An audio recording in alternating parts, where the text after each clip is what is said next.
बिस्मिल्लाहिर्रहमानिर्रहीम। आज हम स्टार्ट करने जा रहे हैं फर्स्ट ईयर फिजिक्स में chapter number 3 force and momentum के रिलेटेड ये चैप्टर है। इसके अंदर हमने डिस्कस करना है। सबसे पहला आर्टिकल है हमारा इसके अंदर डिस्प्लेसमेंट। तो व्हाट इज डिस्प्लेसमेंट? डिस्प्लेसमेंट क्या होता है? The shortest distance between two points. कोई भी दो पॉइंट्स हैं उनके दरमियान जो शॉर्टेस्ट डिस्टेंस होता है वो लाजमी तौर पे एक पर्टिकुलर डायरेक्शन के अंदर होता है, इसलिए उसको हम क्या बोलते हैं? डिस्प्लेसमेंट का हम नाम देते हैं। तो कॉल द डिस्प्लेसमेंट, ये डिस्प्लेसमेंट कहलाता है। डिस्प्लेसमेंट को नॉर्मली हम डी के साथ डिनोट करते हैं। इसको हम थोड़ा सा एक्सप्लेन कर लेते हैं कि कंसीडर हमारे पास ये एक कोऑर्डिनेट सिस्टम है। कोऑर्डिनेट सिस्टम के अंदर हमारे पास दो पोजिशन वैक्टर्स हैं, एक R1 है, एक R2 है। OA जो है वो R1 को रिप्रेजेंट कर रहा है, OB जो है वो रिप्रेजेंट कर रहा है R2 को। हम A से B पॉइंट तक जाना चाहते हैं। हमारे पास डिफरेंट पाथ्स हैं जिनकी मदद से हम A से B पॉइंट तक जा सकते हैं। फॉर एग्जांपल हम इस पाथ की मदद से भी आ सकते हैं, यहाँ पर इस तरह से भी, इधर से इस तरह से भी आ सकते हैं, और भी डिफरेंट पाथ्स हैं। लेकिन अगर हम थोड़ा सा गौर करें तो ये वाला जो हमारे पास, ये जो मैं रेड मार्कर के साथ ड्रा कर रहा हूँ, आप देखेंगे तो ये तमाम पाथ के मुकाबले में क्या होगा? शॉर्टेस्ट होगा। तो इसको हम डिस्प्लेसमेंट का हम नाम देते हैं। ये हमारे पास फॉर एग्जांपल इसको हम डिनोट कर लेते हैं, डी से हम डिस्प्लेसमेंट को डिनोट करते हैं। अब अगर हमने डी को निकालना हो तो हम किस तरह से रिप्रेजेंट करेंगे? हेड टू टेल रूल हमें याद होना चाहिए। हेड टू टेल रूल क्या है? हेड टू टेल रूल के मुताबिक जो है हमारे पास रिजल्टेंट वेक्टर कौन सा है, इस चीज को हमने फाइंड आउट करना है। हेड टू टेल रूल के मुताबिक अगर हम देखें, O से A हमारे पास एक वेक्टर है, ये हमारे पास R1 फर्स्ट वेक्टर है, और इसके हेड के साथ ये D की जो है वो टेल कंसाइड कर रही है। ये बड़ी इंपॉर्टेंट बात है कि आप किस तरह से हेड टू टेल रूल को जज करते हैं।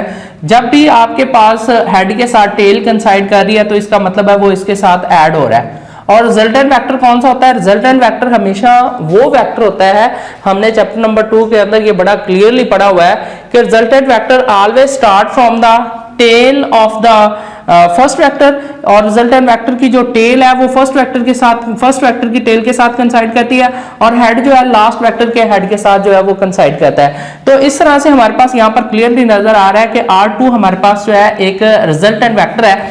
अगर हम यहाँ पर ऐड करें R1 के अंदर मैं प्लस ऐड करता हूं D को, तो इन दोनों को अगर मैं ऐड करता हूं तो that's equal to the R2 हमारे पास आ जाता है। इसका मतलब क्या हुआ कि ये वाला फैक्टर जो है, ये R1 उधर जाके हमारे पास माइनस हो जाएगा, ये आ जाएगा R2 माइनस R1।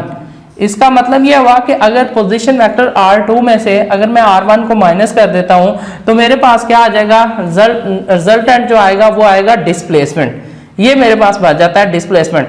तो इस तरह से हम इसको from final position to initial position में से अगर हम इसको डिस्टेंस को डिफरेंस ले लेते हैं इनका फ्रॉम फाइनल टू इनिशियल, तो हमारे पास क्या आ जाता है? डिस्प्लेसमेंट आ जाता है। ये एक बड़ी सिंपल सी और बड़ी आसान सी इसकी एक्सप्लेनेशन है कि किस तरह से हम डिस्प्लेसमेंट को फाइंड आउट कर लेते हैं। दोबारा से ये देख लें, हेड टू टेल रूल के मुताबिक जो है आप देखें तो ये R2 जो है वो R1 और D का क्या बन रहा है? एक रिजल्टेंट बन रहा है, क्योंकि रिजल्टेंट ऑलवेज स्टार्ट, रिजल्टेंट की जो टेल है always coincide with the tail of first vector and head coincide with the head of last vector, last vector के साथ कंसाइड कर रहा होता है। तो इस तरह से R2 हमारे पास R1 और D का रिजल्टेंट बनता है, यानी R1 प्लस अगर हम D करते हैं तो हमारे पास जो रिजल्टेंट इक्वल टू होगा वो R2 के आएगा।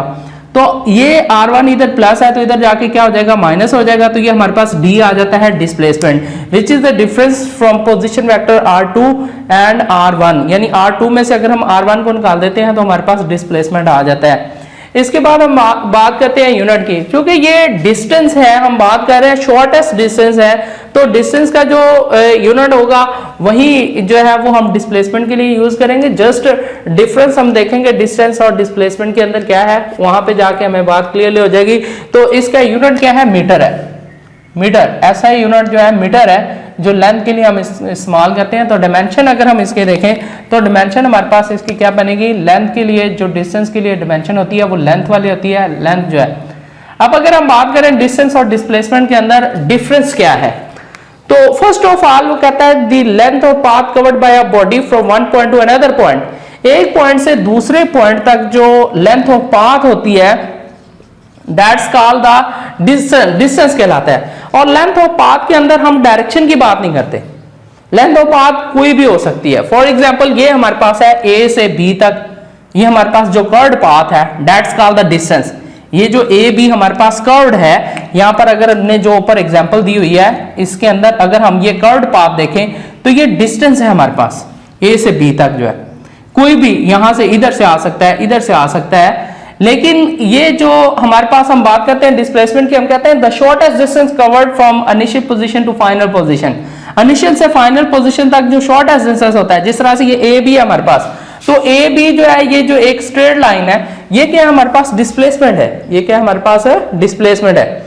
तो बड़ी आसान सी बात आ जाती है यहाँ पर कि डिस्टेंस के अंदर हम बात डायरेक्शन की नहीं कर रहे, यानी it is a scalar quantity. ये हमारे पास एक स्केलर क्वांटिटी होती है, ये याद रखें, ये हमारे पास एक स्केलर क्वांटिटी है, जबकि डिस्प्लेसमेंट क्या है, it is a vector quantity. ये हमारे पास वेक्टर क्वांटिटी है, ये चीज आपने ध्यान में रखनी है। ये हमारे पास स्केलर है और वो हमारे पास क्या है, वेक्टर क्वांटिटी है।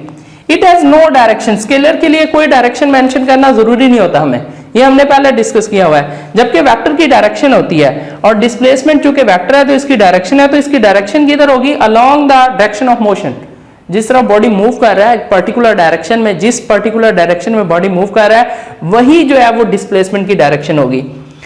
It is denoted by S, इसको सिंपली एस के साथ हम डिनोट करते हैं, बट इट डिस्प्लेसमेंट जो है it is denoted by D के ऊपर हम एरो हेड लगा के हम इसको शो करते हैं। तो ये हमारे पास बड़ा एक आसान सा आर्टिकल है डिस्प्लेसमेंट वाला। इसके साथ ही हम एक छोटा सा आर्टिकल और मजीद हम डिस्कस करेंगे यहाँ पर वेलोसिटी। वेलोसिटी जो है v से हम इसको डिनोट करते हैं और हम बात करते हैं the time rate of change of displacement, यानी वक्त के लिहाज से डिस्प्लेसमेंट में तब्दीली जो है, किस वक्त में किस तरह से डिस्प्लेसमेंट में तब्दीली आ रही होती है टाइम के लिहाज से, तो इस चीज को हम बोलते हैं वेलोसिटी। वेलोसिटी को v से डिनोट करते हैं, इसकी मैथमेटिकल फॉर्म होती है delta D over delta T. Delta T is a displacement covered है और डेल्टा टी जो है वो टाइम इंटरवल है। वेलोसिटी याद रखना है कि एक वेक्टर क्वांटिटी है, इसका यूनिट मीटर फी सेकंड होता है, क्योंकि डिस्प्लेसमेंट का यूनिट हमारे पास होता है मीटर और टाइम का यूनिट क्या होता है सेकंड। तो ये इससे क्या बनता है, मीटर फी सेकंड। तो यहां से इसकी अगर हम डायमेंशन लें तो मीटर लेंथ के लिए है तो ये एल आ जाएगा, एस जो है वो टाइम का यूनिट होता है, सेकंड जो है वो टी आ जाएगा और इस तरह ऊपर -1 है तो ये इसकी पावर आ जाएगी। इसके बाद वेलोसिटी के हम कुछ टाइप्स को डिस्कस करते हैं। यहाँ पर यूनिफॉर्म वेलोसिटी, तो किसी भी बॉडी की वेलोसिटी यूनिफॉर्म कहलाती है अगर उसकी मैग्नीट्यूड, डिस्प्लेसमेंट की मैग्नीट्यूड और डिस्प्लेसमेंट की डायरेक्शन जो है बहुत जो है वो चेंज नहीं होती है, एक इक्वल इंटरवल के अंदर वो चेंज नहीं होती। Direction can never be change, direction particular रहती है। अगर मैग्नीट्यूड या डायरेक्शन इन दोनों में से कोई एक भी चीज चेंज हो जाएगी तो वेलोसिटी यूनिफॉर्म नहीं कहलाएगी बल्कि क्या कहलाएगी, वेरिएबल कहलाएगी। तो ये वेरिएबल वेलोसिटी की डेफिनेशन हम कर सकते हैं, velocity of body said to be variable if magnitude और डायरेक्शन आर या both of the motion of the body change हो जाती है तो वो क्या कहलाती है, वेरिएबल वेलोसिटी कहलाती है। एवरेज वेलोसिटी की अगर हम बात करें तो हम कहते हैं the ratio of total displacement to total time interval. जो टोटल डिस्प्लेसमेंट होता है अगर हम उसको टोटल टाइम पर डिवाइड कर दें तो वो हमारे पास क्या आ जाती है, एवरेज वेलोसिटी आ जाती है। अगर डेल्टा टी हमारे पास टोटल डिस्प्लेसमेंट है और delta T total time interval है तो average velocity this is given by.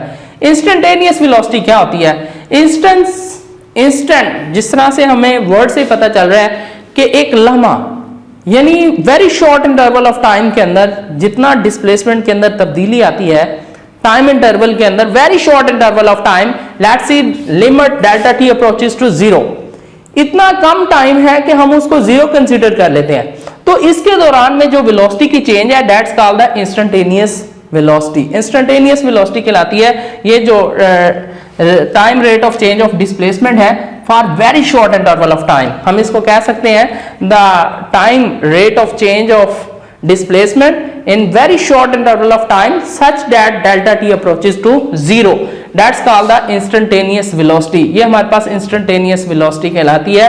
तो इस तरह से आज हमने दो छोटे छोटे टॉपिक्स को डिस्कस किया है। एक हमारे पास डिस्प्लेसमेंट था और फिर हमने डिस्प्लेसमेंट के अंदर डिस्टेंस और डिस्प्लेसमेंट के अंदर फर्क को देखा और फिर आज हमने एक छोटी सी टर्म है वेलोसिटी, इसको हमने डिस्कस किया और इसकी टाइप्स हमने डिस्कस की हैं। नेक्स्ट इंशाल्लाह अगले लेक्चर के अंदर एक्सेलरेशन वाले टॉपिक के साथ हाजिर होंगे। अल्लाह हाफिज।